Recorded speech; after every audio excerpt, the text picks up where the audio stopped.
Merhaba arkadaşlar, bugün sizlerle birlikte yani arkadaşıma hediye vereceğiz. Aslında doğum günü ama ben ona çekilişte kazanmış gibi yapacağım. Yani çekiliş de olabilir. Hadi gelin benimle birlikte verelim.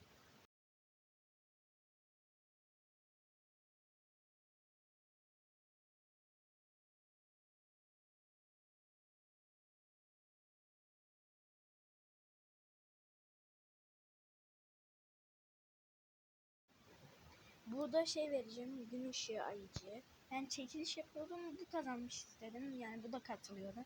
Yani verelim hemen. Doğum günü kutlu olsun falan diyeceğim.